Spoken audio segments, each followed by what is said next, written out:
Hello friends, मैं रेखा। स्वागत है आप सभी का हमारे चैनल पर। तो फ्रेंड्स, आज हमारी क्लास का दूसरा दिन है। जैसे कि कल की क्लास में हमने इंची टेप को समझा था और कपड़े को किस तरह से हमें बिछाना होता है, यानी फोल्डिंग करनी होती है और किस तरफ से कौन सा निशान आता है, ये सारी चीजें क्लियर की थी। और आज की क्लास में हम इसके फ्रंट पल्ला और बाजू की कटिंग बताएंगे कि किस तरह से फोल्डिंग करनी है और किस तरफ से हमें फ्रंट निकालना है। अगर आप लोग नए आए हो और कल की क्लास को ज्वाइन नहीं किया तो मैं कल की क्लास का जो लिंक है ना एंड स्क्रीन पर दे दूंगी, या फिर आप चैनल पर जाकर इजीली देख सकते हैं। तो फिर चलिए फ्रेंड्स, वीडियो शुरू करते हैं। तो यहाँ पर मैंने ना वापस से इसी तरह से कपड़ा लिया है, यानी पेपर लिया है। इसे भी हमें डबल फोल्ड में कर लेना है, लेकिन जो हमारा बैक पल्ला होता है ना, वो हम बंद वाली साइड अपनी साइड रखते हैं। फ्रंट हमारा दोनों ही साइड से खुला होता है, तो इसे हम किसी भी साइड से रख सकते हैं, बंद हो या खुली हो। ठीक है, ये चीज आप लोगों को हमेशा ध्यान रखनी है। तो यहाँ पर फ्रेंड्स मैंने अलग अलग दो टुकड़े लिए हैं पेपर के। जैसे बैक के लिए अलग लिया था और फ्रंट के लिए अलग लिया है, क्योंकि पेपर है जो छोटा होता है, कपड़े में से हम एक ही साथ निकाल सकते हैं दोनों पल्ले। चलिए फ्रंट के लिए समझ लेते हैं। तो यहाँ पर जो लंबाई होती है ना हमारी फ्रंट पल्ले की, बैक पल्ले से 1 इंच बढ़ा कर लेते हैं हम, यानी जो कमर वाली साइड होती है ना, उधर से बढ़ाना है, ऊपर की साइड से नहीं। तो सबसे पहले हम देखिए 1-1 इंच पर मार्किंग कर लेंगे लंबाई पर, इस तरह से। तो ये 4 टक सिंपल ब्लाउज है, इसमें हम 1 ही इंच लेते हैं नॉर्मली। ठीक है, फिर जैसे हमने ये 1 इंच बढ़ा लिया है तो वहां पर सीधी लाइन बना लीजिए आप, ताकि आपको पता रहे कि यहाँ से हमें बैक पल्ले के बराबर लेना है। उसके बाद से जो हमने बैक पल्ले को कट कर लिया है ना, उसको रख लेंगे यहाँ पर। देखिए मैंने बैक को ना 1 इंच छोड़ते हुए ही रखा है इस तरह से। फ्रंट के लिए हमने 1 इंच बाहर को निकाल देना है। अब इसके बाद से या तो आप चारों तरफ से इसके निशान ले लीजिए, या फिर हाथ से दबाकर डायरेक्ट कट कर सकते हैं, क्योंकि हमारा पूरा ही जो ये ड्राइंग हो रखा है ना, बैक है जो बैक पल्ला, इसके बराबर से ही फ्रंट भी कटेगा। तो यहाँ पर मैंने ना चारों तरफ निशान ले लिए हैं और फिर बैक को हटा लेंगे और हमें जो निशान लिए हैं ना, उन पर कट कर लेना है इस तरह से।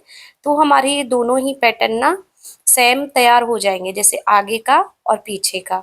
बस लंबाई हमने कमर साइड से 1 इंच बढ़ा कर लेनी है। तो कल की वीडियो में हम कपड़े पर कट करेंगे, तो कपड़े पर हम डायरेक्ट दोनों ही पल्ले एक साथ कट करके बताएंगे। दोनों ही तरह से आप इस तरह से कट करना सीख जाएंगे। ठीक है, ये देखिए दोनों पल्ले बराबर हो चुके हैं हमारे। अब आप लोगों को करना क्या है, बैक पल्ले को हटा देना है। जैसे ऊपर साइड से हम बैक पल्ले को हटा लेंगे, और जो निशान हमारे बैक पल्ले पर लगे हुए हैं ना, जैसे आर्मोल की लाइन बनी हुई है, उसे भी इस पर बना लेना है। और जैसे कि फिटिंग वाली लाइन थी ना, उसे भी हम बना लेंगे। ठीक है, अब आपको करना क्या है, जो आर्म होल है ना, उसमें हम अंदर की साइड गहराई करेंगे। कहाँ तक? जहां तक हमारा फिटिंग आता है, यानी कोई भी साइज का फिटिंग हो, जहां तक आपकी फिटिंग लाइन आएगी ना, वहां तक आपको फ्रंट के लिए इस तरह से गहराई करनी होती है लाइन के अंदर से। देखिए ये गहराई है ना, जो 1/2 इंच पर आनी चाहिए, ऊपर से थोड़ा कम करते हुए लाना है और बीच में 1/2 इंच का हो जाना चाहिए, और फिटिंग वाली लाइन तक हमारा बिल्कुल मिल जाएगा। ये हम गहराई इस तरह से करते हैं। गले का निशान लगा लेते हैं। जितना हमने बैक पर लिया था, यानी जैसे चौड़ाई रखी थी 2-2.25 इंच, और लंबाई हम रख रहे हैं फ्रंट की 6.5 इंच, क्योंकि 6.5-7 के बीच में ही हमारा फ्रंट गला आता है। और नीचे से 3 इंच की चौड़ाई लेते हुए इस तरह से राउंड शेप दे देते हैं। वैसे तो 4 टक्स ब्लाउज है जो कई तरीके से काटा जाता है, तो जितने भी तरीके होते हैं ब्लाउज कटिंग के, वो हम बारी बारी से सारे सीख लेंगे क्लास में। ठीक है, ध्यान दें, जो गला होता है ना, वो हमारी साइड होता है। जिस साइड हम बंद वाली साइड रखते हैं ना बैक पल्ले की, उसी साइड हमारा फ्रंट का भी गला आएगा। ठीक है, अब इसके बाद हम टक्स बनाएंगे। तो देखिए शोल्डर से आप लोगों को इंची टेप रखना है। 10 या 11 के बीच में आप लोगों को टक्स पॉइंट लेना है। कहाँ से? ऊपर वाली साइड से। ठीक है, या तो 10:30, 11:15 या 11 के बीच में आप रख सकते हैं इस पॉइंट को। और जो चौड़ाई है हमारी जिस जो गले वाली साइड होती है ना, जिधर से हमारा गला आएगा, उस साइड से हम 4 इंच पर मार्किंग करेंगे। कितने पर? 4-4 इंच पर मार्किंग करेंगे और जहाँ पर हमारा टक्स पॉइंट आया है वहां तक हम मिला देंगे इस तरह से। तो ये हमारा नीचे वाला टक्स है जो रेडी हो जाएगा। और जो हमारी गले वाली साइड का टक्स आता है यानी सामने वाला, गले से हम 3.5 इंच नीचे निशान लेंगे। इसकी चौड़ाई है जो, या तो नीचे वाले टक्स से आप 1.5 इंच की दूरी रख कर सकते हैं, या फिर आपको 3 इंच की चौड़ाई रख लेनी है। अब साइड वाले टक्स के लिए देखिए 2.5 से 2.25 इंच की दूरी रख लेनी है इस तरह से। और हम मेन कपड़े पर अच्छे से समझा देंगे, ठीक है। इस तरह से टक्स पॉइंट आ जाएगा, थोड़ा तिरछे में रखना है और फिर इसको इस तरफ मिला देंगे। अब आर्म होल वाला टक्स आएगा, जो हमारा साइड का टक्स है ना, इससे आपको 2 से 2.25 इंच की दूरी रख लेनी है। तो 1-2 पॉइंट में कोई फर्क नहीं पड़ता है, आप इस तरह से टक्स के निशान लगा लीजिए। इसके बाद ये आर्म होल में मिल जाएगा। तो यहाँ पर हमारे चारों टक्स हमने ले लिए हैं इस टाइप से। अब देखिए टक्स के निशान तो हमने लगा लिए हैं, हम इनकी चौड़ाई रखेंगे। तो यहाँ पर जो नीचे वाला टक्स होता है इसको हम टोटल 2 इंच लेते हैं, जैसे कि सेंटर से 1-1 इंच दोनों ही साइड से। और जो साइड वाला टक्स होता है जिधर फिटिंग आएगी ना, ये वाला टक्स, इसकी चौड़ाई हम 1 इंच लेते हैं। जितना हम लेंगे तो दोनों को बराबर रखेंगे, सेंटर से मार्जिन जैसे हाफ इंच लेंगे तो 1 इंच हो जाएगा टोटल। और सेम ही हमें आर्मोल वाला टक्स लेना है, यानी हाफ इंच, 1 इंच पर आएगा ये। और गले वाली साइड का होता है जो, ये खास नहीं होता है, बस इसे हम 2-2 पैर का मार्जिन लेंगे, जैसे कि हाफ इंच लेना है टोटल। 2-2 लाइन दोनों साइड ले लेंगे तो ये हमारा हाफ इंच हो जाएगा तैयार में, ठीक है। अब क्या करना है, जब हम नीचे से चौड़ाई ले लेते हैं तो हमारा जो ऊपर नोक होती है ना, टक्स पॉइंट होता है मेन, वहां से हमें इस टाइप से मिला देना है। यानी जब सीधी लाइन बनाएंगे तो ये हमारा एकदम तिरछे में सीधा मिल जाएगा। ये देखिए, इसी तरह से चारों टक्स को मिला लेना है। फ्रेंड्स, अगर आप लोगों को कुछ भी समझ में नहीं आ रहा है या फिर कुछ भी आप लोगों का डाउट हो तो आप हमें कमेंट बॉक्स में ज़रूर से पूछें। हम पूरी कोशिश करेंगे आप लोगों के कमेंट का रिप्लाई करने की। अभी देखिए फ्रंट पल्ले की मार्किंग है जो कंप्लीट कर ली है। बस हमें क्या करना होता है, जो हमारी आर्मोल की गहराई होती है ना, उसे हमें लेना होता है फिटिंग वाले निशान तक, क्योंकि यहाँ से हम छांटते हैं। और गले का हमारा सेम ही चौड़ाई होता है जितना बैक पर है, बस लंबाई कम ज़्यादा होती है। फ्रंट की कम रहती है हमेशा, बैक पल्ले की गले की लंबाई है जो हम बढ़ा भी सकते हैं। और यहाँ पर जो लंबाई है जैसे ब्लाउज की 1 इंच बढ़ाकर लेनी होती है। ये हो गया हमारा सिंपल ब्लाउज का ड्राइंग कंप्लीट। अब हमें इसके पर कटिंग कर लेनी है। जो हमने आर्मोल की गहराई के लिए निशान लिया है उसे हमें छांट लेना है इस तरह से। तो हमारा परफेक्ट शेप यहाँ पर रेडी हो जाएगा। अब जो दोनों पल्ले हैं हम साथ में रखेंगे मिलाते हुए, गले वाली साइड से बराबर से रख लेना है। और आप देख ही सकते हैं जितना हमने यहाँ पर गहराई को छांटा है वो क्लियर दिख रहा है, ठीक है। इतनी आपकी गहराई यहाँ पर आनी चाहिए।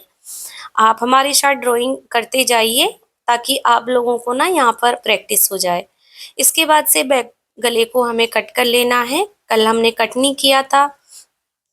अब फ्रंट को देखिए, अगर आपने बंद वाली साइड से ही रखा है कपड़े को तो आप इसे खोलकर अलग कर लीजिए। अगर आपने जैसे खुले साइड दोनों ही लिए हैं तो ये खुला हुआ ही रहेगा गले वाली साइड से। तो हमने जैसे कि दूसरा पीस लिया था अखबार का तो वो बंद था, ठीक है। कपड़े का क्या है ना, खुला हिस्सा ही रह जाता है फ्रंट के लिए हमेशा। तो यहाँ से हमें क्या करना है, इनको अलग कर लेना है। ये हमारा फ्रंट कुछ इस प्रकार आएगा। हमने दूसरी साइड भी सेम तरीके से निशान लगा लिए हैं। और यहाँ जो गले वाली साइड है इस पर हमारी हाई हुक की पट्टी आती है, जो कि हम कपड़े पर कटिंग करेंगे ना उस पे बता देंगे। और जो टक्स है हमारे इस तरह से सिलने में आएंगे, जैसे सेंटर से हम पकड़ेंगे और जैसे भी आपको निशान दिख रहा है तिरछे में उसी तरह से यहाँ सिलाई आती है। तो जब हम कपड़े पर कटिंग करेंगे प्रॉपर आप लोगों को कटिंग और सिलाई अच्छे से समझ में आ जाएगी। अभी देखिए जो साइड से कपड़ा बचा है यहाँ से हम बाजू निकाल लेते हैं। जैसे हमारा कपड़ा बचता है डबल फोल्डिंग में ऑलरेडी यह रहता है पहले से ही, तो आप लोगों को करना क्या है, 2 पीस लेने हैं, यानी डबल फोल्ड रहता है जब हम डबल फोल्ड ले रहेगा तो एक फोल्ड करेंगे तो हमारी दोनों बाजू साथ में निकलेगी। और जो बंद वाली साइड है जहाँ से हम फोल्ड करते हैं ना, वो साइड हमारी तरफ रहनी चाहिए और खुली वाली साइड को हमेशा बाहर की तरफ रखें। ठीक है, जो बंद वाली साइड है ना, यहाँ से तो बाजू की लंबाई निकलती है। अब जितनी भी आप बाजू की लंबाई रखें उतनी आप लंबाई ले लीजिए बंद वाली साइड से, और उतनी पर ही निशान खुली वाली साइड की तरफ लगता है, जैसे कि हम लगा रहे हैं। और यहाँ पर जैसे छोटी बाजू है, आप देख पा रहे हैं कपड़ा कम है, तो यहाँ पर डाउन हमेशा 2.25 पर होती है छोटी बाजू। जिधर साइड हमारी लंबाई होती है वो साइड होती है बंद, और जो साइड खुली होती है उस साइड होती है डाउन बाजू। तो यहाँ पर हमें डाउन किधर करना है, इधर की साइड में, खुली वाली साइड में। तो हमारी प्रॉपर बाजू की जो शेप है वो आ जाएगी इस तरह से। एक दिन की क्लास स्पेशल हमारी बाजू के लिए ही होगी कि किस तरह से हमें डाउन करना है, कितने पर लेना है साइज के हिसाब से। ठीक है, तो यहाँ पर देखिए इस तरह से हमारा शेप बन जाता है बाजू का। जो भी हमारी फिटिंग होती है नीचे की साइड में, ऊपर से शेप दिया है, और जो दूसरी साइड होती है किनारे वाली, उधर से हम मोरी के लिए निशान ले लेते हैं इस तरह से। और जैसे फिटिंग मार्जिन दोनों ही ले लेते हैं। ऊपर से जहाँ शेप आया है वहाँ पर गोलाई होती है ना, जो हमारी जहाँ से जॉइंट होती है, उसकी फिटिंग और हमारा मार्जिन आ जाता है। ठीक है, तो ये बाजू इस तरह से रेडी हो जाती है। फिर हमें देखिए 1 से 1.5 इंच छोड़ते हुए लंबाई से फिर हमें यहाँ पर एक ना पत्ती का शेप दे देना है, यानी गहराई दे देनी है। जैसे हम ब्लाउज में फ्रंट में देते हैं ना, तो बाजू में भी हमें फ्रंट में ये गहराई देनी होती है 1/2 इंच की। तो ये देखिए मार्किंग कंप्लीट हो जाती है। फिर से समझ लीजिए, बंद वाली साइड आप लोगों को हमेशा अपने साइड रखनी है, खुली वाली साइड बाहर की तरफ, और जो लंबाई होती है वो साइड में होती है बाजू की। फिर आपको डाउन खुली वाली साइड की तरफ करना है। ठीक है, फिर इस तरह से ड्रॉ हो जाती है बाजू, और कट कर लेना होता है हमें। यहाँ पर फिर हम देखिए बीच से जब खोलेंगे ना लंबाई से, तो बाजू का शेप इस तरह से रहेगा। जिधर हम गहराई करते हैं उस साइड से गहराई को कट कर देना है, फैलाकर बाजू को। दोनों पल्ले एक साथ कट करेंगे तो ये दोनों साइड में आ जाएगी। ठीक है, अभी देखिए जैसे हमने गहराई फ्रंट में फिटिंग तक लेनी होती है ना, उसी तरह से बाजू में भी हमें फिटिंग तक लेनी होती है। तो यहाँ पर बाजू का तरीका भी हमने समझा दिया है, और हमारे बैक और फ्रंट दोनों भी कट चुके हैं। टक्स भी समझा दिए हैं कि किस तरह से आते हैं। और प्रॉपर तरीके से कल की जो क्लास रहेगी हमारी कपड़े पर रहेगी। कल की क्लास के लिए आप लोगों को पेन कॉपी रेडी रखने हैं, क्योंकि उसमें हम साइज के हिसाब से कितने हमें आर्मोल लेने होते हैं, और गले के हिसाब से कितने शोल्डर लेने होते हैं, ये सारी चीजें सीखनी है। और कल हम ब्लाउज को एक मेजरमेंट के साथ ही कट करेंगे, ताकि आप लोग मेजरमेंट को भी समझें। फ्रेंड्स, आज की क्लास को यहीं पर ख़त्म करते हैं। आप लोगों को ये वीडियो कैसी लगी हमें कमेंट में भी ज़रूर से बताइएगा। अगर आप लोगों को कुछ भी पूछना हो तो आप हमें कमेंट में पूछ भी सकते हैं। वीडियो पसंद आई तो ज़्यादा से ज़्यादा शेयर करें। अगर आप लोगों ने अभी तक चैनल को सब्सक्राइब नहीं किया है, प्लीज़ चैनल को सब्सक्राइब ज़रूर से कर लें, बेल आइकन को ऑन कर लें, ताकि हमारी हर वीडियो का नोटिफिकेशन आप लोगों को टाइम पर मिलता रहे। राधे राधे।